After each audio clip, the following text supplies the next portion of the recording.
সকলকে শুভেচ্ছা। Customs house, Dhaka, Kurmitola যে লিখিত পরীক্ষা সংক্রান্ত গণবিজ্ঞপ্তি প্রকাশিত হয়েছে,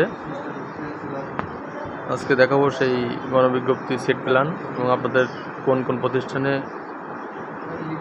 পরীক্ষা অনুষ্ঠিত হবে সেই 3টি কেন্দ্রের নাম ও কেন্দ্রের অবস্থান এবং কত থেকে কত রোল নাম্বার পর্যন্ত সিট প্ল্যান দেওয়া হয়েছে। দেখেন এখানে 25/6/2023 তারিখে খ্রিস্টাব্দ এর মাধ্যমে প্রকাশিত সিপাহী পদের শারীরিক পরীক্ষা উত্তীর্ণ প্রার্থীদের লিখিত পরীক্ষা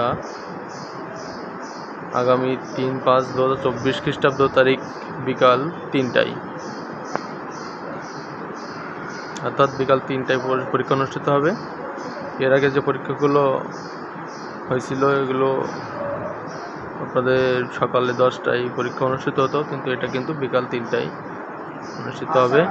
এটা হচ্ছে কুর্মিটোলা কাস্টমস, ঢাকা, dch.gov.bd এই পরীক্ষাটি এবং কেন্দ্রের নাম এবং রোল নাম্বার দেখেন। এখানে সিপাহী পদে একটিমাত্র পদেই পরীক্ষা হবে, সেটি হচ্ছে সিপাহী। এর আগে যে পদগুলো হয়ে গিয়েছে সিপাহী পদে এখানে 18000005 থেকে 18007161 পর্যন্ত, civil aviation school and college Kurmitola.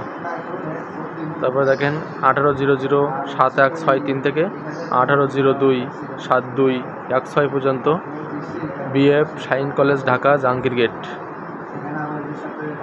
এটা জাহাঙ্গীর গেটে, এবং 18027217 থেকে 18040781 পর্যন্ত রোল নাম্বার এখানে বিএফ শাইন কলেজ কুর্মিটোলা, ঢাকা সেনানিবাস। তো এই 3টা কেন্দ্রে কিন্তু পরীক্ষা অনুষ্ঠিত হচ্ছে আগামী 3 তারিখে। তো এখানে কিছু নির্দেশনা দেওয়া আছে আপনাদের, আর যারা সাজেশন নেননি এখনও, আমাদের যে স্পেশাল সাজেশন 100% এফেক্টিভ বা কার্যকরী যে সাজেশন আপনারা নিয়ে নেবেন। বাংলা, ইংরেজি, গণিত, সাধারণ জ্ঞান 4টা বিষয় নিয়ে প্রশ্ন আছে। লিখিত পরীক্ষার দিন প্রার্থীগণ অবশ্যই শারীরিক পরীক্ষা প্রবেশপত্রের সঙ্গে নিয়ে লিখিত পরীক্ষা কেন্দ্রে পরীক্ষা শুরু হওয়ার কমপক্ষে 30 মিনিট পূর্বে প্রবেশ করবেন। আর অ্যাডমিট কার্ডের কোনো ফটোকপি কিন্তু এক্ষেত্রে গ্রহণযোগ্য হবে না। 3 নম্বর যে বিষয়টি, লিখিত পরীক্ষার সময় প্রার্থী সাম্প্রতিক তোলা পাসপোর্ট সাইজের 1 কপি রঙিন ছবি ও প্রবেশপত্রের অতিরিক্ত 1 কপি সঙ্গে আনতে হবে।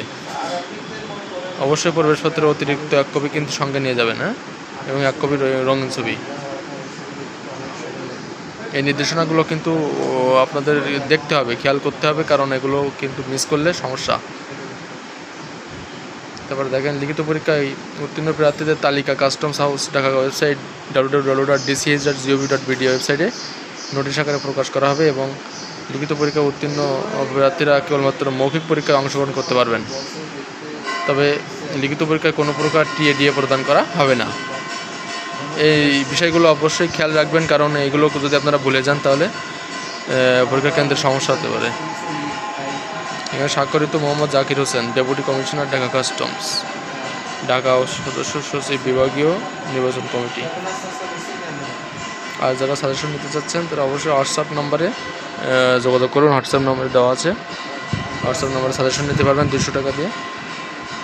তো এই ছিল আপনাদের রোল নাম্বার, সিট প্ল্যান।